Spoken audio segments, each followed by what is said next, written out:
Hey everyone, I'm Kevin here with Dean Cabinetry, and today we're going to be talking about how to budget for your project, and more specifically, how to budget for the services needed on your particular project.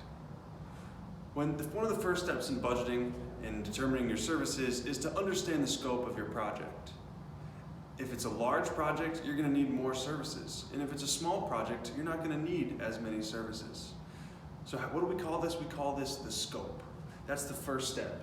You want to understand the scope of your project.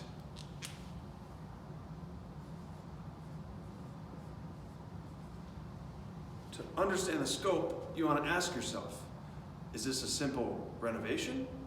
Is this a large remodel? Or am I building in a whole new house? You need to understand the scope, because obviously you're going to need a lot more services in building a house than simply replacing your hardwood flooring.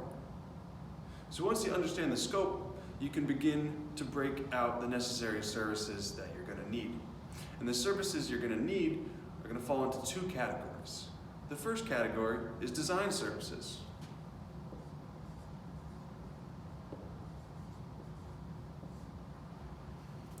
Design services focus on the design of your project.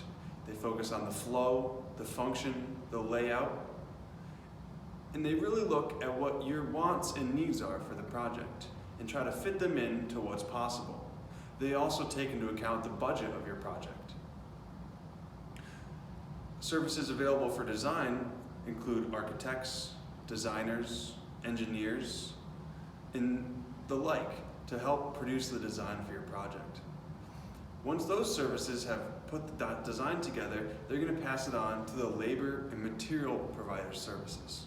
And this is the second category of services.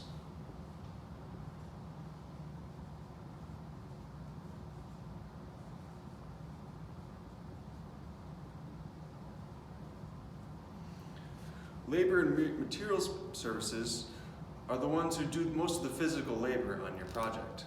They could be doing framing, plumbing, electrical, installation, demolition, and the like. These are the people who are going to be doing the physical labor, actually doing the work in your house on your project. Now, most of the time, the people who are doing the labor are often going to provide the materials. For example, a flooring company is going to sell you the wood flooring and also offer installation services. Another example is a cabinetry company. They might be selling you cabinets and also offer cabinet installation services. So those, where you get your materials and where you get your labor services are often going to go hand in hand. So those are the two categories of your services. And remember, the first thing to do when determining what services you need is to figure out the scope.